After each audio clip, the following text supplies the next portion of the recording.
नमस्ते योगी जी, प्रणाम।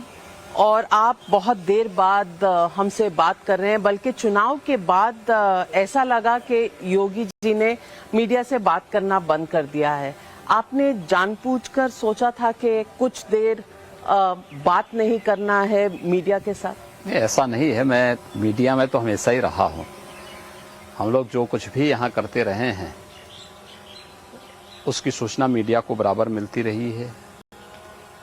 हाँ, समय नहीं निकाल पाए क्योंकि इतना बड़ा प्रदेश है, पार्टी और जनता जनार्दन ने इतनी बड़ी जिम्मेदारी दी है, तो उस जिम्मेदारी के अनुरूप परिणाम भी आने चाहिए और उसी पर फोकस करते हुए हम लोगों ने अपने कार्यक्रम को आगे बढ़ाया था। और इसलिए आज वार्ता तो इसी बात को लेकर कर रहे हैं कि अब हम क्या करने जा रहे हैं, एक नेक्स्ट इवेंट क्या है हमारा, उसको लेकर के। नेक्स्ट इवेंट की तैयारी तो हमें सीधा यहाँ दिख रही है, जहाँ पहले आपका इन्वेस्टर समिट शुरू होने वाला है। योगी जी, इस वक्त ऑलरेडी अनाउंसमेंट आ चुकी है कि 22 लाख करोड़ से ज्यादा का इन्वेस्टमेंट आने वाला है।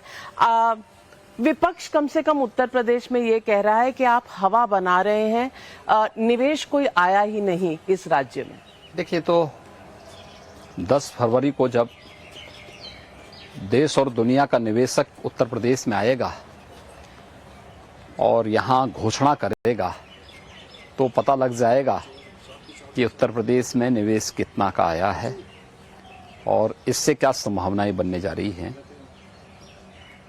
देखिए, विपक्ष की सोच हमेशा नकारात्मक रही है। उन्होंने उत्तर प्रदेश के बारे में अच्छा सोचा ही नहीं है और जब अच्छा किया ही नहीं तो अच्छा सोचेंगे भी कैसे। योगी जी, आपने 2021 में पहला इंटरव्यू चुनाव से पहले का एक किया था जिसमें माहौल बनाया था और आपने मेरे एक सवाल पे कहा था, जब मैंने आपसे पूछा था कि उत्तर प्रदेश में कभी कोई मुख्यमंत्री काफी दशकों से दोबारा चुनकर नहीं आया, तो आपने कहा था मैं आऊंगा ना, और वो बहुत वायरल हुआ था आपका कमेंट। आपको पहले से विश्वास था कि आप दोबारा चुन के आएंगे और चुनाव के दौरान कभी भी ये विश्वास थोड़ा सा डगमगाया था? कभी नहीं। देखिए, हम लोगों का आचार और विचार दोनों समान है। जो बोलते हैं वही करते हैं, जो करते हैं वही बोलते हैं। कभी कोई दुविधा नहीं रही और मैंने तब भी कहा था हम दोबारा भी आएंगे और उत्तर प्रदेश की भावनाओं के अनुरूप कार्य योजना बना करके भी रखेंगे। एक तब तस्वीर भी बहुत वायरल हुई थी जहां प्रधानमंत्री ने आपके कंधे पर हाथ रखा था और आप दोनों चल के जा रहे थे। क्या बातचीत हुई थी तब? देखिए, प्रधानमंत्री जी का मार्गदर्शन, उनकी प्रेरणा ही हमारा सबसे बड़ा संबल है और पीएम साहब के ही मार्गदर्शन में, उनके नेतृत्व में ही भारतीय जनता पार्टी और हम सब कुछ परिणाम दे पाते हैं। ये जो कुछ भी परिणाम आपको दिखाई दे रहे हैं ये सब उसी का जो है प्रतिफल है। ये 22 लाख करोड़ की जो इन्वेस्टमेंट की आप बात कर रहे हैं, फिर G20 की काफी मीटिंग्स हैं उत्तर प्रदेश में, आप क्या समझते हैं कि राज्य उत्तर प्रदेश का और देश आगे प्रगति कर रहा है? लेकिन अगर आप पार्लियामेंट चले जाएं तो विपक्ष में ऐसा नहीं नजर आता, बल्कि वेल्थ क्रिएशन जो है उसको ऐसा समझा जाता है कि कोई गलत काम हो रहा है। जिस तरह से विपक्ष पार्लियामेंट रोके हुए है, जिस तरह से राहुल गांधी मित्रकाल का बजट कहते हैं, आप समझते हैं कि इससे निवेश इस देश में और राज्यों में आ पाएगा?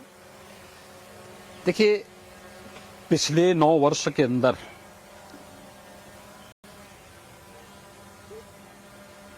वैश्विक स्तर पर भारत की प्रतिष्ठा बढ़ी है। देश के अंदर आम जन के मन में एक नया विश्वास पैदा हुआ है। हर एक क्षेत्र में परिवर्तन हुआ है और इस परिवर्तन को जो भारतीय जनता पार्टी को बार बार मिल रहा जनादेश है, इससे भी देखा जा सकता है। विपक्ष एक नकारात्मक सोच के साथ लगातार कार्य कर रहा है और अफवाह और दुष्प्रचार को अपना माध्यम बनाता है। उनका अपना विकास का कोई एजेंडा नहीं, देश के लिए कोई एजेंडा नहीं, निहित स्वार्थ के लिए देश को बदनाम करना, निहित स्वार्थ के लिए आरोप प्रत्यारोप करना, यही उनका कार्य रह गया है। इसलिए वे इस प्रकार के अनर्गल बातें करते हैं, संसद को बाधित करते हैं या किसी भी अच्छे आयोजन के पहले माहौल को खराब करने का प्रयास करते हैं। योगी जी, ऐसा नहीं है, विपक्ष का ये कहना है कि जब आप और आपकी पार्टी विपक्ष में थे तो आपका भी यही एक तरह से व्यवहार रहा है, तो इस वक्त विपक्ष पर उंगली उठाना क्या सही है? और दूसरा, मित्र काल का बजट, अमृत काल के बजट की जगह मित्र काल के बजट की आरोप जो लगता है, उस पर आप क्या कहें? देखिए, राहुल जी जैसे नेता जब विपक्ष में रहेंगे तो हमारा काम और आसान हो जाता है।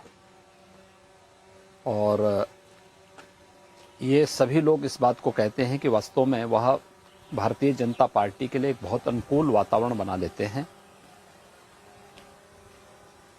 देश की आजादी के 75 वर्ष पूरे होने पर 140 करोड़ की आबादी का अमृत महोत्सव के मुख्य आयोजन के साथ जुड़ना, हर घर तिरंगा का कार्यक्रम रहा हो या अन्य आयोजन रहे हों, ये अपने आप में हर भारतवासी को उत्साह उमंग के साथ जोड़ना और आगामी 25 वर्ष की जिस विस्तृत कार्य योजना को लेकर के हम 2047 में जब देश आजादी का शताब्दी महोत्सव मना रहा होगा, उस समय हम कैसा भारत चाहते हैं, यह एक दूरदर्शी दृष्टिकोण देशवासियों को प्रधानमंत्री मोदी जी ने दिया है। मुझे लगता है कि वह केवल सत्ताधारी दल के लिए नहीं है, बल्कि उसमें हर भारतवासी को जुड़ना चाहिए। और अगर वास्तव में देश के प्रति कुछ भी अनुराग और कुछ भी प्यार कांग्रेस या अन्य दलों के अंदर है, तो उनको अमृत काल के इस आयोजन को मजाक न बना करके इसके साथ ईमानदारी के साथ जुड़ना चाहिए। लेकिन राहुल गांधी, लोग कहते हैं, कोशिश भी कर रहे हैं और उन्होंने भारत जोड़ो यात्रा की, जिसमें 4000 किलोमीटर तक उन्होंने पदयात्रा की। और आप जानते हैं पदयात्रा और रथ यात्रा का महत्व बीजेपी के लिए क्या रहा है। जब अडवाणी जी ने रथ यात्रा की थी, नरेंद्र मोदी जी उनके साथ जुड़े हुए थे। आपको लगता है राहुल गांधी की भारत जोड़ो यात्रा का इस तरह से कोई इम्पैक्ट होगा? देखिए, हम लोगों ने जब भी यात्राएं निकाली हैं, वो उसका एक निश्चित उद्देश्य था। हमने देशवासियों के सामने उसका पूरा प्रस्तुत किया था, कि ब्यौरा प्रस्तुत किया था। राहुल जी को स्वयं नहीं पता था कि उनकी भारत जोड़ो जो यात्रा है, इसका उद्देश्य क्या है और वह इसके माध्यम से देशवासियों से क्या कहना चाहते हैं। तो ये तो उनका अपना वो है, पार्टी का अपना एक एजेंडा होगा, पार्टी अपना कार्य कर रही है उनकी। के हैं, जहां नई सड़कें बनी हैं वहां धंस रही हैं, ये तमाम आरोप उन्होंने लगाए हैं। देखिए, आरोप के बावजूद जनता ने उन्हें सबक सिखाया और समाजवादी पार्टी जैसे देश के अंदर कांग्रेस अपने अस्तित्व के लिए जूझ रही है, वैसे समाजवादी पार्टी के हाल उत्तर प्रदेश में है। उत्तर प्रदेश के पास उतना ही ऋण है जो एफआरबीएम की एक सीमा होती है। वित्तीय प्रबंधन उत्तर प्रदेश का आज भी कोविड-19 के बावजूद वह बेहतरीन स्थिति में है। और यूपी 25 करोड़ की आबादी का राज्य है और रेवेन्यू सरप्लस का राज्य है। आज के दिन पर हमारे पास बड़े से बड़े प्रोजेक्ट को बनाने में हम लोगों को पैसे की कमी नहीं है। जहां तक 17 के पहले और 17 के बाद की तुलना अगर करनी हो, 17 के पहले उत्तर प्रदेश की पहचान गड्ढा युक्त सड़कों के लिए थी। आज गड्ढा मुक्त के साथ साथ यूपी एक्सप्रेस हाईवे के रूप में जाना जा रहा है। 2017 के पहले 2 एयरपोर्ट उत्तर प्रदेश के अंदर क्रियाशील थे, आज 9 एयरपोर्ट तो क्रियाशील हैं। 10 एयरपोर्ट पर एयर कनेक्टिविटी नई प्रारंभ होने जा रही है। 2017 के पहले उत्तर प्रदेश के पास मात्र 2 एयरपोर्ट क्रियाशील थे, आज उत्तर प्रदेश के पास 3 एयरपोर्ट वर्तमान में क्रियाशील हैं और 2 एयरपोर्ट 2023 के अंत तक और इंटरनेशनल एयरपोर्ट क्रियाशील हो जाएंगे। उत्तर प्रदेश आज लैंडलॉक्ड स्टेट से मुक्त होकर के वाटरवे नंबर 1 पूर्वी बंदरगाह से भी जुड़ चुका है। उत्तर प्रदेश आज देश के डेस्टिनेशन का, खासतौर पर इन्वेस्टमेंट के सबसे बेहतरीन डेस्टिनेशन के रूप में जाना जा रहा है। ईज ऑफ डूइंग बिजनेस में उत्तर प्रदेश ने बहुत अच्छी रैंकिंग प्राप्त की है। हर एक क्षेत्र में उत्तर प्रदेश ने अनएम्प्लॉयमेंट 19 से घट करके आज 3% के आसपास पहुंची है। ये उत्तर प्रदेश की विकास यात्रा की कहानी कहता है और मुझे लगता है कि जनता के जनादेश को कम से कम समाजवादी पार्टी को तो समझना चाहिए कि जनादेश क्या कहता है।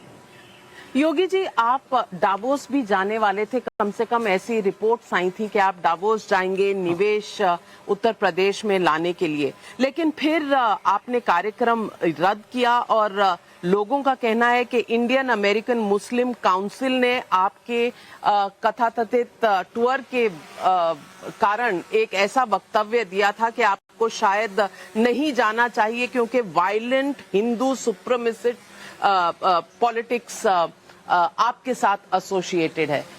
तो आपके ना जाने का कारण क्या? देखिए, मैं क्या हूं क्या नहीं हूं ये देश भी और दुनिया भी जानती है, लेकिन मेरा कोई कार्यक्रम था नहीं और कुछ लोगों ने प्रपोज किया था मेरे पास, वहां से भी और तमाम अन्य दुनिया के लोगों ने मुझसे कहा था, लेकिन चूंकि हमारी टीम बाहर से आ चुकी थी और हमें ग्लोबल इन्वेस्टर समिट के लिए यहाँ पे कुछ अधिक होमवर्क करना था, तो मुझे उसमें ज़्यादा वो करना था क्योंकि हमारी कुछ पॉलिसीज थी जिनको हमें अंतिम रूप देना था, इसलिए मैं वहाँ समय नहीं दे पाया। लेकिन निकट भविष्य में उत्तर प्रदेश के अंदर निवेश की संभावनाओं को आगे बढ़ाने के लिए वहाँ जाना पड़ेगा तो जरूर जाऊँगा।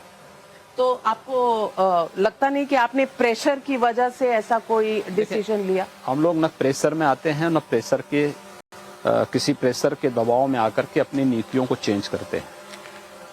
योगी जी, सवाल आज ये भी है कि बजट आया है सेंटर का और चैलेंज यही रहता है कि महंगाई और बेरोजगारी 2 बड़े मुद्दे हैं आम आदमी के लिए। आपको लगता है कि ये मुद्दे कम और अडानी अंबानी मित्रों की कितनी मदद हो रही है, इस तरह का माहौल विपक्ष ने ज्यादा बनाया है? पार्लियामेंट पिछले 3 दिन से नहीं चल पाया।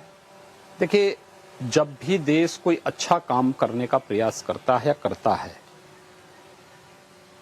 विपक्ष कुछ न कुछ अफवाह फैला करके माहौल को खराब करने का प्रयास भी करता है। खासतौर पर अगर आप देखेंगे, बजट अमृत काल का पहला बजट था और एक विकसित भारत की नींव रखने वाला बजट, जिसके लिए हर भारतवासी प्रधानमंत्री मोदी जी को धन्यवाद ज्ञापित कर रहा है, आभार व्यक्त कर रहा है। एक लोकप्रिय और विजनरी बजट के लिए भारत सरकार के प्रति, प्रधानमंत्री मोदी जी के प्रति कृतज्ञता ज्ञापित करने की बजाय माहौल को दूषित करके आरोप प्रत्यारोप का सहारा लेकर के देश की जनता को गुमराह करने का एक कुत्सित प्रयास, ये वास्तव में देश के हित में नहीं है। योगी जी, राजनीति की बात करें तो अब रामचंद्र जी पर राजनीति शुरू हो गई है। जब से अयोध्या में राम मंदिर बन रहा है और उसकी तैयारी है कि वो जनवरी में 2024 में पूरा बनकर तैयार हो जाएगा, तो अब रामचरितमानस पर इतनी बड़ी कंट्रोवर्सी खड़ी हो गई है। चाहे वो बिहार के मंत्री हो चंद्रशेखर जी, चाहे वो स्वामी प्रसाद मौर्य जी, सब कह रहे हैं कि रामचरितमानस में जो निम्न वर्ग के लोग हैं, जो नीची जाति के लोग हैं, उनके खिलाफ लिखा गया है। इस पूरी राजनीति को आप कैसे देखते हैं? देखिए, जिन लोगों ने रामचरितमानस और भगवान श्री रामचंद्र जी के बारे में कुछ जाना ही नहीं, जानने का प्रयास ही नहीं किया है, तो वह इस पर टिप्पणी करें तो ये सूरज को दीपक दिखाने जैसा है। उसी रामचरितमानस में जो देश के धार्मिक आस्थावान लोगों की व्यापक आस्था का केंद्र है और आस्था की दृष्टि से लोग उसकी पूजा करते हैं, इनको पता ही नहीं अभी कि जिन लोगों को पूर्वी उत्तर प्रदेश से आज से 150-200 साल पहले गिरमिटिया मजदूर बना करके भेजा गया था और दुनिया के कई देशों में वे राष्ट्राध्यक्ष पद को भी सुशोभित किए हैं अपने पुरुषार्थ से, उन लोगों के विपरीत समय में अगर कोई एक संबल था तो यही रामचरितमानस की गुटका थी। आज भी वहां पे रामचरितमानस मॉरिशस हो, फिजी हो या दुनिया के अन्य तमाम देशों में, और ये सभी उत्तर प्रदेश और बिहार से गए थे, पूर्वी उत्तर प्रदेश और बिहार से गए थे वहां पे। रामचरितमानस में निषाद राज की भी चर्चा है और नारी के रूप में सबरी की भी चर्चा है। इन्होंने कभी उस दृश्य को पढ़ा होता तो ये लोग कभी इस प्रकार का प्रश्न नहीं करते, लेकिन चूंकि एक बड़े इवेंट को जिसका लाभ उत्तर प्रदेश के युवाओं को, उत्तर प्रदेश की 25 करोड़ जनता को होने जा रहा है, उससे ध्यान कैसे हटाया जाए, इसके लिए कुछ न कुछ विवाद खड़ा करना था। इसलिए विपक्ष के द्वारा सोची समझी रणनीति के तहत ये सब किया जा रहा है। लेकिन ये स्वामी प्रसाद मौर्य तो वही है, कभी इधर कभी उधर। तो हर व्यक्ति जानता है ना, हर व्यक्ति जानता है कि इन लोगों का चरित्र क्या है, उसके बाद भी उसको तोल देने का औचित्य क्या होता है, ये मैं नहीं समझ पाता। क्योंकि अखिलेश यादव जी कह रहे हैं और शायद वो स्वामी प्रसाद मौर्य जी को डिफेंड करते हुए कह रहे हैं कि आपको वो चौपाई पता होगी और आप साइंटिफिक तरीके से धर्म को जानते हैं, तो वो पूछ रहे हैं कि वो जो लाइनें हैं, जो चौपाई है रामचरितमानस की जिस पर आजकल चर्चा हो रही है, उसमें ताड़न का क्या मतलब है? देखिए, जिस मंच पे इसका जवाब देना होगा उस मंच पे उसका जवाब भी देंगे, अवश्य देंगे, लेकिन ये मंच उसका जवाब देने का नहीं है। आमने सामने इसकी चर्चा होगी, जरूर इसका जवाब देंगे। पर आमने सामने आजकल विपक्ष और सत्ता पक्ष कब होता है? अब मैं क्या कर रहा हूं, ये विपक्ष की समस्या हो सकती है, हमारी समस्या नहीं, हम तो हमेशा तैयार हैं। लेकिन आपको लगता है कि कहीं पर भी रामचरितमानस में इस तरह की, देखिए, किसी भी पवित्र ग्रंथ पर कोई प्रश्न नहीं खड़ा किया जाना चाहिए, और फिर ये हिंदुओं की पवित्र ग्रंथों पे कैसे आप लोग खड़ा कर सकते हैं? क्या किसी अन्य मत और मजहब के साथ इस प्रकार की कोई शरारत कर सकता है क्या? आखिर हिंदू आस्था के साथ ही क्यों? लेकिन आज आरएसएस सरसंघचालक जी ने कहा है, मोहन भागवत जी ने, कि ये पंडितों का किया गया है। देखिए, वह व्यवस्था, वह माननीय सरसंघ चालक जी ने जिस परिप्रेक्ष्य में बात कही है वह देश की वर्ण व्यवस्था के बारे में है। चातुर्वर्ण्यम मया सृष्टम गुण कर्म विभागस, ये श्रीमद् भगवत गीता भी कहती है। और वह जो शास्त्रीय व्यवस्था है वह जाति आधारित नहीं, यह कर्म आधारित, उसमें बताया गया है। कालांतर में गुलामी के कालखंड में किन कारणों से व्यवस्था उस रूप में आगे बढ़ी, भटकी, और उसके दोनों पक्ष सामने आए हैं, एक विस्तृत चर्चा का विषय है। लेकिन उनका ध्यान शास्त्रीय उस व्यवस्था के बारे में है जो आज भी शास्त्र प्रमाण के रूप में हमारे सामने है। आपको लगता है कि इस सदी में, इस दौर में जातिवाद पर इतनी चर्चा होनी चाहिए? देखिए, कोई भी विवाद है हमेशा विवाद का कारण बनता है, और उस वाद को जितनी जल्दी हम तिलांजलि दे सकें वो देश हित में भी होगा और वर्तमान और भावी पीढ़ी के हित में भी होगा। लेकिन तमाम लोगों के खिलाफ एफआईआर भी रजिस्टर हुई है, जिन लोगों ने, उसमें स्वामी प्रसाद मौर्य जी का भी नाम है। देखिए, जो कानून के साथ खिलवाड़ करेगा और वर्ग संघर्ष करने का दुस्साहस करेगा, तो जो भी कानून सम्मत कार्रवाई होगी वह जरूर होगी। तो योगी जी सिर्फ एफआईआर तक बात रुकेगी कि आगे भी अब बढ़ेगी? देखिए, ये तो समय बताएगा, अभी देखते रहिए। पर आजकल आपको लोग बुलडोजर बाबा भी कहते हैं, क्योंकि आपने जो पहले इस तरह के उपद्रवी लोगों ने इस तरह का काम किया था कानपुर में, अन्य जगहों में, वहां बुलडोजर चला था। देखिए, बुलडोजर यहाँ पे बहुत पहले से चल रहा है। हमारे यहाँ सड़कें भी उससे बनती हैं और इलीगल कंस्ट्रक्शन को भी उसी से ध्वस्त किया जाता है। लेकिन ये इलीगल कंस्ट्रक्शन क्या कोर्ट्स और लीगल प्रोसेस के बदले में हो जाएगा? जो भी प्रक्रिया होती है, उस जो भी कार्यवाही होती है, पूरी प्रक्रिया, पूरी कानूनी पूरी प्रक्रिया पूरी करने के बाद ही होती है। लेकिन लोगों का कहना, और इलाहाबाद हाईकोर्ट ने भी कई केसेस में कहा है, कहीं यूपी के मामले में किसी भी न्यायालय ने कोई टिप्पणी नहीं की है। नहीं, पर एक केस में उन्होंने कहा है, जिनकी बेल हुई थी, मेरे ख्याल से कानपुर की वायलेंस में, शायद जावेद मोहम्मद प्रयागराज के वायलेंस में, उसमें इलाहाबाद हाई कोर्ट ने ऑब्जर्वेशन दी है कि appear to be instrumental for such violence. उसके बावजूद विपक्ष जब ये सवाल उठाता है, तो आपको लगता है ये सेक्युलर पॉलिटिक्स? देखिए, सेकुलर कौन है, कॉम्युनल कौन है, एक लंबी बहस का विषय है। जिन लोगों ने जातिवाद, क्षेत्रवाद और तुष्टीकरण की नीति को बढ़ा करके दंगों की आग में उत्तर प्रदेश को और देश को झोंकने का प्रयास किया हो, अगर वे अपने आप को सेकुलरिज्म का एक तमगा लगा करके देश को गुमराह कर रहे हैं, तो मुझे लगता है कि इससे बड़ा झूठ को दूसरा नहीं हो सकता है। और जो लोग नहीं बोल सकता, तो यहां पे कोई ये नहीं बोल रहा है कि मैं बड़ा हूं। कभी नहीं कहा सनातन धर्म ने कि मैं ही बड़ा हूं या जो मैंने कहा वही सच है, ये कभी नहीं कहा। उसने तो कहा कि ये मेरा है, ये तेरा है। ये भाव तो छोटी बुद्धि के लोगों का है। उदार चरित्र के लोगों के लिए तो पूरी दुनिया ही एक कुटुंब है, एक परिवार है। अब इससे विराट सोच और क्या चाहिए विश्व मानवता के लिए। और दूसरा, संकट के समय दुनिया की कौन ऐसी जाति है जिसको सनातन धर्मावलंबियों ने शरण न दी हो और प्रश्रय न दिया हो? कौन ऐसा है? कोई नहीं मिलेगा ढूंढते हुए भी, सबको दिया है।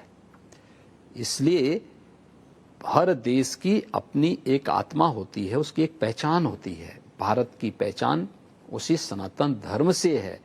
और हमें इस सच को स्वीकार करना होगा कि रिलीजियस डेमोग्राफी एक सच्चाई है, और जब भी वह उसमें परिवर्तन होगा तो उसके दुष्परिणाम से देश और समाज को भुगतने की तैयार रहना चाहिए। क्योंकि अगर रिलीजियस डेमोग्राफी नहीं होती तो पाकिस्तान नहीं बनता, अफगानिस्तान नहीं बनता। ये उसी का दुष्परिणाम है और हमें उसके प्रति सदैव सतर्क रहना होगा। पर ऐसे धर्मों का क्या होगा जो भारत में ही जन्मे थे, चाहे वो सिख? मैं क्या कर रहा हूं, सब उसके पार्ट हैं, उससे निकले हुए हैं, उनको हम रोक कर रहे हैं। दूसरा, धर्म और उपासना विधि में हमें अंतर महसूस करना होगा। शेष पंथ, संप्रदाय, मत और मजहब हो सकते हैं। धर्म एक होता है, वह जीवन पद्धति है, वे ऑफ लाइफ है, और वह केवल सनातन धर्म है। शेष पंथ, संप्रदाय और मजहब हो सकते हैं, उनकी एक उपासना विधि है, एक उपासना विधि को लेकर चल रहे हैं। मना किसी को नहीं किया जा रहा है, लेकिन सब भारतीयता के साथ जुड़े, भारतीयता के प्रति कृतज्ञता ज्ञापित करें, भारतीयता के प्रति सम्मान का भाव रखें। तो हिंदुइज्म जिसे कहते हैं वे ऑफ लाइफ, और हिंदुत्व में आप क्या फर्क देखते हैं? देखिए, हिंदुइज्म उसका पार्ट है, सनातन धर्म का एक पार्ट है, उससे अलग नहीं है। और हिंदुत्व भी उसी का पार्ट है। लेकिन हिंदुत्व को जो राजनीतिक रंग दिया गया है, उसको एक अग्रेसिव, एक यह हिंदू ना हार्ड होता है ना सॉफ्ट होता है। हिंदुत्व ही होता है, हमेशा हिंदुत्व ही होता है।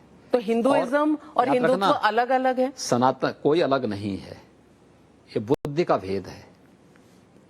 अब आप सनातन धर्म को और वैदिक धर्म को अलग अलग माने, सनातन धर्म को और हिंदू धर्म को अलग अलग माने। हिंदुइज्म कोई धर्म नहीं है, ये उसके नाम हैं। अगर आप सनातन धर्म को माने तो सनातन धर्म का आगे का रूपांतरण वैदिक धर्म है, लेकिन वैदिक में भी वैदिक भी हैं और अवैदिक भी हैं, तो किसी को निकाला तो नहीं गया। हिंदू अगर धर्म बोलेंगे तो उसका एक सांस्कृतिक रूपांतरण है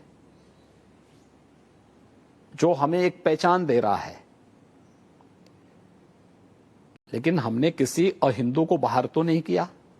इस देश की पहली मस्जिद सनातन हिंदू धर्मावलंबी के द्वारा बनाई गई, क्या हम इसको भूल जाते हैं?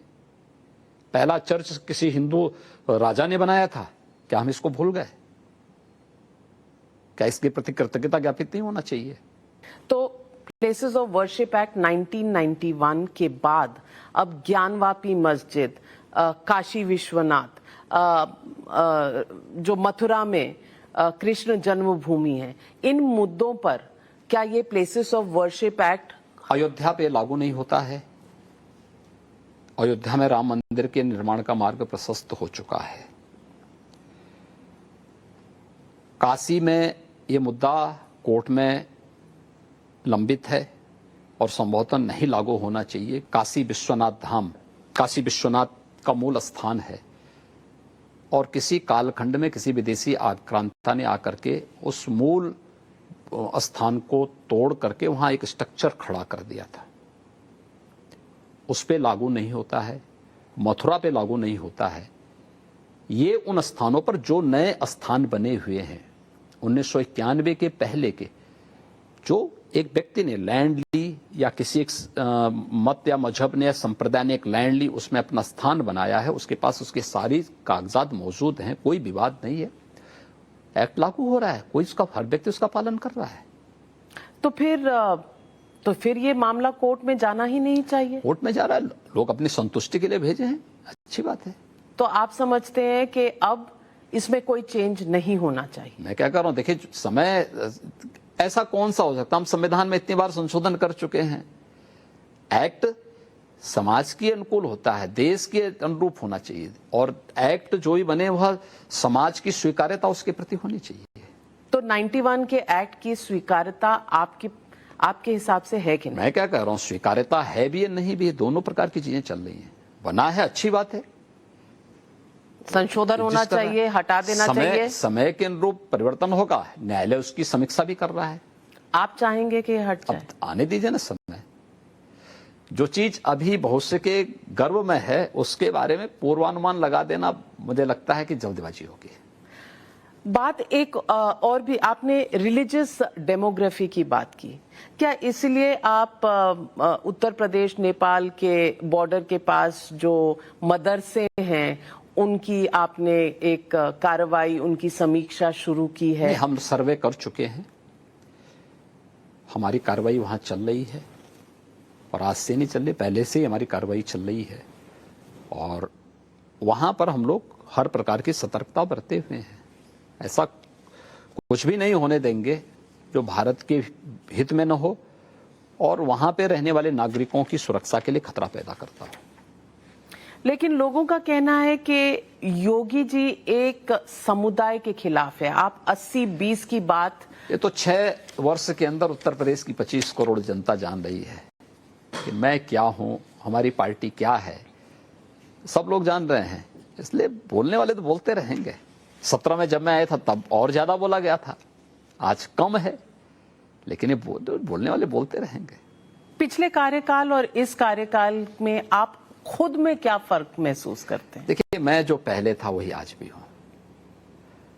पर समय कुछ तो सिखाता होगा, कुछ ऐसे एक्सपीरियंस जिनसे आपको लगता है कि आपकी जो यात्रा रही है उसमें सोचने का तरीका या कुछ चीजों को एड्रेस करने का तरीका आपने बदला? देखिए, कुछ भी हमने नहीं बदला है, जो हम पहले थे वही आज भी हूं।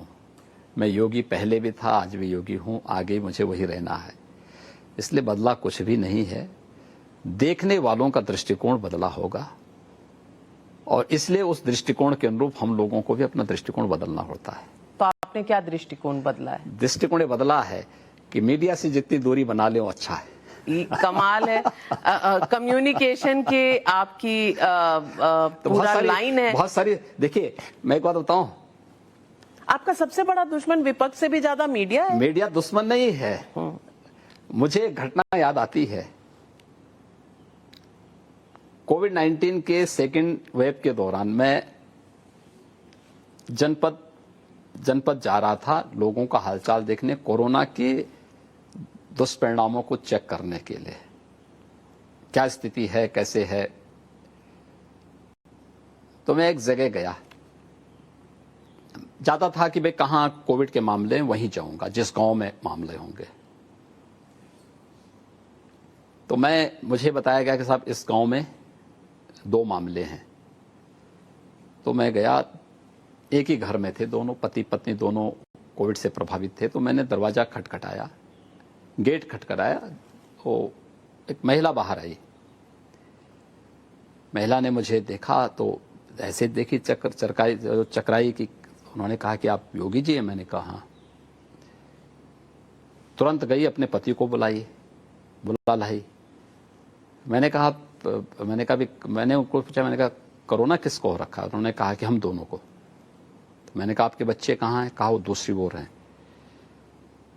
तो उस महिला ने कहा उनसे बात कराएं? मैंने कहा नहीं आप रहने दीजिए, हम बात कर लेंगे, लेकिन आपकी तबीयत कैसी है? उन्होंने कहा नहीं बिल्कुल ठीक है, प्रशासन भी और अब पूरी टीम हमारा हालचाल लेती है, सब कुछ ठीक है, लेकिन आप यहाँ कैसे आए? मैंने कहा नहीं ऐसे हालचाल लेने के लिए मैं पूरे प्रदेश में निकला हूँ। उन्होंने कहा नहीं आप वापस जाइए, हम सब ठीक हैं। खैर मैं जा रहा था, उन्होंने कहा अच्छा एक बात सुनना थोड़ा।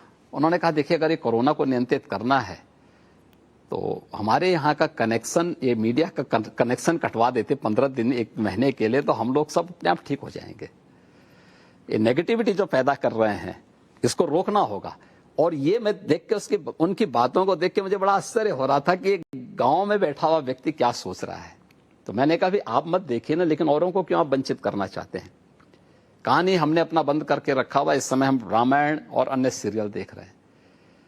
और मेरा यही कहना है कि हमें उन मुद्दों को रखना होगा जो समाज को सकारात्मक भाव के साथ आगे बढ़ने के लिए तैयार लेकिन कर जब सके। देश में वैक्सीन का ड्राइव चल रहा था और लोग कह रहे थे ये बीजेपी की वैक्सीन है, तो उसमें मीडिया का रोल नहीं था? मैं क्या कह रहा हूं, देखिए यह भी वह कुत्सित मंशा थी। आप मुझे एक बात बताइए, हमें अध्ययन कराना चाहिए उन सभी मुद्दों को लेकर के, कब कब महामारी आई है और उस महामारी के दुष्परिणाम क्या रहे हैं और क्या लोगों को दवा मिली है। महामारी के बाद के दुष्परिणामों से भूखमरी से कितनी मौतें हुई। स्पेनिश फ्लू तो 1 सदी पहले ही आया था, करोड़ों मौतें हुई थी, न दवा थी और दवा के अभाव में तो लोग मरे ही मरे, भूख से उससे ज्यादा मौतें हुई। 9 महीने के अंदर कोरोना के दौरान 2 स्वदेशी वैक्सीन आए, दुनिया की सबसे प्रभावी वैक्सीन में थी। भारत के अंदर 220 करोड़ लोगों को फ्री में वैक्सीन मिली। अलीगढ़ मुस्लिम विश्वविद्यालय में सेकेंड वेव के दौरान जब मैं गया था, उस दिन मीडिया चला रही थी कि 40 लोगों की मौत हो गई है, 40 प्रोफेसर की मौत हो गई है। तो मैं अलीगढ़ विश्वविद्यालय पहुंचा, मैंने वहां के वीसी से बातचीत की। उन्होंने कहा साहब 16 लोगों की मौत हुई है, लेकिन ये वे हैं जिन्होंने वैक्सीन का विरोध किया था। मैंने कहा भी ऐसा नहीं है, आप एक बार सही तथ्य रखें और क्या मामला है। उन्होंने कहा देखो इन्होंने वैक्सीन लेने से इनकार कर दिया था, इसमें से 2 रिटायर हो चुके थे और भी उन्होंने डाटा दिए, और कुछ लोग पहले से बीमार थे, किसी को किडनी फेलियर हो गया था, किसी को हार्ट की ट्रबल थी, अन्य तमाम चीजें थी, लेकिन इतनी मौतें 40 नहीं 16 की मौत हुई है उस समय जो उन्होंने मुझे डाटा दिए थे। और आप मुझे बताइए कि अगर उन सभी 16 लोगों ने भी वैक्सीन ली होती तो हो सकता है कि उनकी जान बच सकती हो। दुष्प्रचार करके हम लोगों के जीवन के साथ खिलवाड़ कर रहे थे कि नहीं कर रहे थे?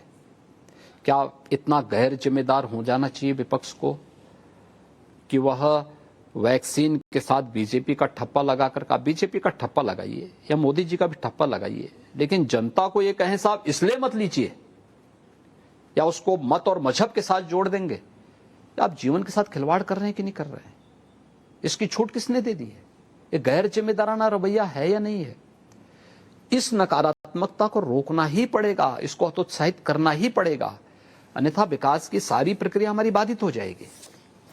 तो इसमें मीडिया ने बहुत रोल प्ले किया। मैं वही कह रहा हूं ना, जहां सकारात्मक रोल अदा किया है वो अच्छी बात है, लेकिन नकारात्मकता को हर हाल में उसको हतोत्साहित करना होगा।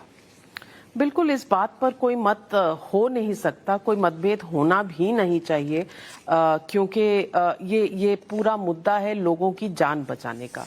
योगी जी, मैं गोरखनाथ टेम्पल जहां पर पिछले अप्रैल में किसी ने कोशिश की थी सिक्योरिटी पर्सनल को और मंदिर के अंदर घुस के जो भी करने की, उसी मुर्तजा अब्बासी को जब एनआईए ने केस किया और एनआईए कोर्ट ने मौत की सजा सुनाई है, इस पर भी टिप्पणियां बहुत सारी आ रही हैं और ये राजनीतिक टिप्पणियां हैं कि वो मानसिक रूप से उस पर कोई प्रेशर था, ये जो उसने दोष है उसका उससे कहीं ज्यादा की सजा मिली है, और ये इस तरह के जो स्टेटमेंट्स आए हैं वो कहीं समाजवादी पार्टी, कहीं कांग्रेस, कहीं असदुद्दीन ओवैसी साहब से आए हैं। इन कमेंट्स को आप कैसे देखते हैं? देखिए, मैंने कहा ना, ये हर उस सही घटना को गलत बताने का प्रयास करेंगे जिस घटना को सुरक्षा कर्मियों ने या माननीय न्यायालय ने समयबद्ध ढंग से आगे बढ़ाकर के कार्रवाई की हो। अगर एक भी सुरक्षा का कर्मी वहां मार दिया गया होता, या एक भी अगर कॉमन मैन के साथ कोई दुर्घटना हो गई होती, वहां पे कोई दुर्घटना हुई होती, कौन जवाबदेह होता? या मंदिर परिसर के अंदर घुस करके जिस कृत्य को अंजाम देना चाहता था, अगर वो सफल हो गया होता तो उसकी क्या स्थिति होती? उसके बाद की स्थिति कौन संभालता? फिर तब तो दोषी ठहराते ना सबको। अगर उसको पहले स्टेज में कंट्रोल करके और उसको न्यूट्रलाइज किया जा रहा है, या उसको हर हाल में नियंत्रित करके और न्यायालय उसको एक समयबद्ध तरीके से सजा दिला देती है, ये तो संसद के हमला करने के मुख्य अभियुक्त को भी अगर कोर्ट फांसी की सजा देती है तो उसको अंतिम समय तक लटकाने से कैसे रोका जाता है, ये दृश्य तो पूरे देश ने देखा है जी। ये लोग कब चाहते हैं कि इन अपराधियों को सजा मिले? इनकी संवेदना देश के कॉमन मैन के प्रति नहीं होती है, इनकी संवेदना ऐसे ही तत्वों के प्रति होती है जो समाज विरोधी और राष्ट्र विरोधी गतिविधियों में लिप्त हैं।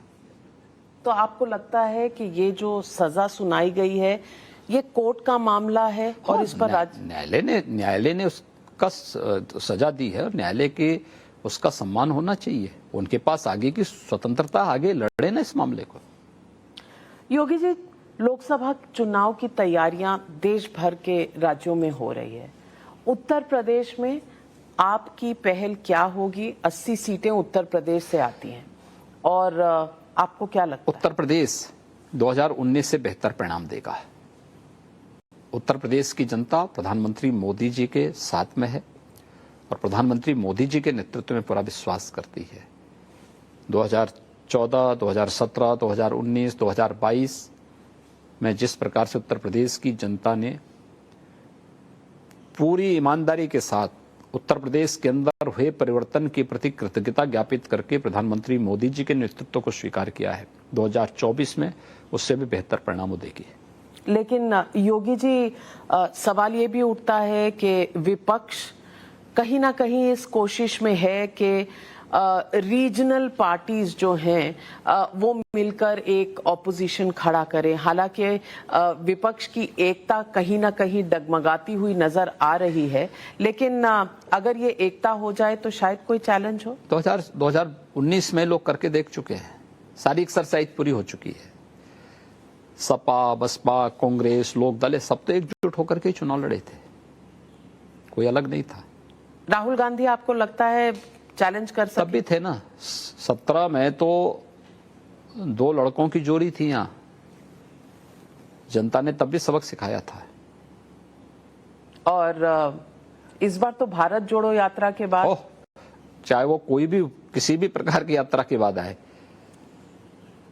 जनता उन्हें जिस रूप में पहचान बना चुकी वही पहचान बनी रहेगी जीवन भर। क्यों? तो जनता कई बार चांस देती है। तो मैंने कहा ना, तो जनता दे चुकी है जी, देख चुकी है। लेकिन उन्होंने अपनी भारत जोड़ो यात्रा के बाद कश्मीर में काफी विपक्षी दलों को बुलाया था, कोई साथ पहुंचा नहीं। ये क्या मैसेज देता है? यूपी के अंदर भी यही हुआ था, कहीं कोई जाना नहीं चाहता है। हर व्यक्ति को मालूम है कि डूबती नाव में सवारी करने का मतलब स्वयं भी डूबना। तो राहुल गांधी आप समझते हैं डूबती हुई नाव? हाँ, कांग्रेस तो कम से कम देश की जनता इसी बात को मानती है। तो योगी जी, मैं ये भी पूछना चाहती हूं कि आपके अपने राज्य में विपक्ष अगर देखा जाए, अभी हाल ही में मुलायम सिंह जी के देहांत के बाद हम मैनपुरी गए थे। अखिलेश जी का कहना है उस पूरे एरिया में जितने वहां पर स्टेडियम बने, जितनी अस्पताल बने, उनमें कहीं पे भी किसी भी चीज को तवज्जो नहीं दी जा रही, बल्कि मेंटेनेंस का काम भी नहीं होता।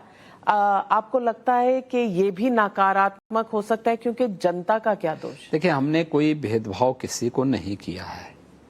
सवाल ये है कि एक गांव में सब कुछ आप बना दें और वहाँ खिलाड़ी ना हो, कोई जाना नहीं चाहता हो, हमें कितनी मशक्कत करनी पड़ती है सिपाही अब ग्रामीण चिकित्सा संस्थान को संचालित करने के लिए, कोई डॉक्टर जाना नहीं चाहता, हमें वहां अतिरिक्त भत्ता देना होता है, अतिरिक्त रूप से बाहर से लोगों को भेजना होता है कि भाई आप जाइए, रुकिए, वहां कोई जाना नहीं चाहता है। क्यों? सवाल ये है कि एक गांव में आप सारी सुविधाएं दे दें और अन्य अगल बगल कुछ न दें, न वहां की कनेक्टिविटी, न वहां की कोई बेहतर व्यवस्था, न वहां पेशेंट ही आएंगे उतनी बड़ी पैमाने पर। हर एक चीज का औचित्य होता है, कहां पे कौन चीज खोली जानी है। वहां एक मेडिकल कॉलेज बन सकता था, मेडिकल कॉलेज को आप बेहतर तरीके से आगे बढ़ा सकते थे अगर वो चीजें शुरू से चलती। अब तक वहां अच्छी फैकल्टी तैयार हो गई होती, एक ट्रेन्ड मैन पावर उनके पास हो गया होता, कभी नहीं हो पाया। एम्स की तर्ज पर विकसित करने का प्रयास कर रहे थे, लेकिन न इंफ्रास्ट्रक्चर ही दे पाए, न फैकल्टी ही दे पाए। और परिणाम क्या है कि इतनी मशक्कत के बावजूद भी हम लगातार फंड दे रहे हैं, हम लगातार वहां पैसा दे रहे हैं, लगातार वहां पे बाहर से लोगों को भेज रहे हैं कि भाई आप जाके चलाइए उसको, कोई तैयार नहीं होता जाने के लिए। तो अखिलेश यादव जी के जो आरोप हैं उन पर? अब सवाल ये कि उनके आरोप के क्या बोलना, तो हर एक चीज के लिए आरोप ही लगाने के अलावा बाकी उनके पास बचा क्या है। AIMPLB जो all India Muslim personal law board है, वो कहता है कि यूनिफॉर्म सिविल कोड की कोई जरूरत नहीं है। आप समझते हैं टाइम आ गया है इस? देखिए, जब समय आएगा सभी लोग सहमत होंगे और सभी की सहमति से आगे बढ़ेगा। UCC, CAA, ये सब जो बीजेपी के एजेंडा की चीजें हैं, ये रुकी हैं। देश के हित में जो होगा हम उसके साथ में। अयोध्या का राम मंदिर 2024 का सबसे बड़ा एक इलेक्शन पॉइंट होगा। देखिए, इलेक्शन पॉइंट नहीं होगा, ये देश की आस्था का सबसे बड़ा सम्मान होगा। और इसमें योगी जी की खुद की कितना इसमें आपका योगदान है? मेरा कोई योगदान नहीं है, यह देश के 140 करोड़ की भावनाओं का सम्मान है, और जिसमें देश के 140 और दुनिया के 100 करोड़ हिंदुओं की आस्था का सम्मान है, उसमें हमारा भी सम्मान है। योगी जी, आपको एक योगी की तरह तो देश जानता ही है। अब ये जो इन्वेस्टर समिट है, ये G20 के जिस तरह से कार्यक्रम हो रहे हैं, ये सिर्फ छवि बदलने की कोशिश है, या आप समझते हैं कि अब जो कार्यकाल आपका मुख्यमंत्री के रूप में दूसरी बार है, इसमें आप राज्य में एक मॉडर्न थिंकिंग लाने की कोशिश करें? देखिए, हम पहले दिन से ही इस मॉडर्न थिंकिंग के साथ काम कर रहे हैं। हमने 2017 में सरकार बनाने के बाद पहले 1 वर्ष के अंदर ही अपना इन्वेस्टर समिट कर लिया था। उससे पहले यूपी में कभी इन्वेस्टर समिट नहीं हुए थे। फरवरी 18 में हमारा पहला इन्वेस्टर समिट हुआ था और फरवरी 18 से लेकर के लगातार हम कार्य कर रहे थे। हमने 3 बार जो इन्वेस्टर समिट में हमारे साथ एमओयूज हुए थे, उसकी ग्राउंड ब्रेकिंग के लिए 3 बड़े फंक्शन किए थे। 2 में आदरणीय प्रधानमंत्री जी आए थे, 1 में आदरणीय गृह मंत्री जी आए थे और बड़े पैमाने पर जो निवेश के प्रस्ताव तैयार हो चुके थे उन्हें जमीनी धरातल पर उतारने के कार्यक्रम का शुभारंभ किया था।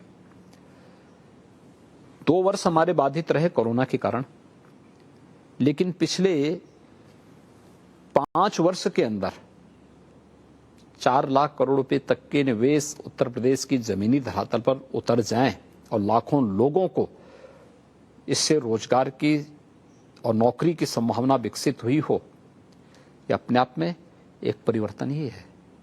और इस बार हम लोगों ने उस लक्ष्य से कई ज्यादा लक्ष्य अपनी टीम को दिया है और टीम पूरे मनोयोग से उसके साथ जुड़ी हुई है। 10 फरवरी को जब उत्तर प्रदेश का ग्लोबल इन्वेस्टर समिट के कार्यक्रम के उद्घाटन के साथ जो घोषणा होगी, उसके साथ देखेंगे उत्तर प्रदेश और डबल इंजन सरकार का लाभ क्या होता है। ये पूरे देश के अंदर उसकी गूंज दिखाई देगी। और जो लोग कहते हैं कि ये 22 लाख करोड़ के एमओयू हैं, ये पेपर पर हैं, जमीन पर नहीं मैंने कहा उतरे। ना, ये तो हर व्यक्ति देख रहा है कि पिछले 5 साल में जो कुछ हुआ है ये पेपर में नहीं है, ये जमीनी धरातल पर है और वे सभी यूनिट चल रही हैं। तो ये भी जो होगा ये जमीनी धरातल पर ही होगा और निवेशक यहां होंगे। ऐसा नहीं है कि कोई बाहर से बोल रहा हूं या मैं वैसे घोषणा कर दे रहा हूं, सामने सामने सब लोग होंगे। प्रत्यक्षम किम प्रमाणम। योगी जी, आपसे बात करने में हमेशा बहुत अच्छा लगता है, लेकिन इस बार आपने 1 साल चुप्पी रखी। चुनाव के बाद आपने पहली बार आज बात की। उम्मीद करते हैं कि अगली बार इतना समय नहीं लगाएंगे और जल्द पब्लिक के सवालों का जरूर जवाब देने के लिए हमें मौका दें। जरूर, धन्यवाद। नमस्कार।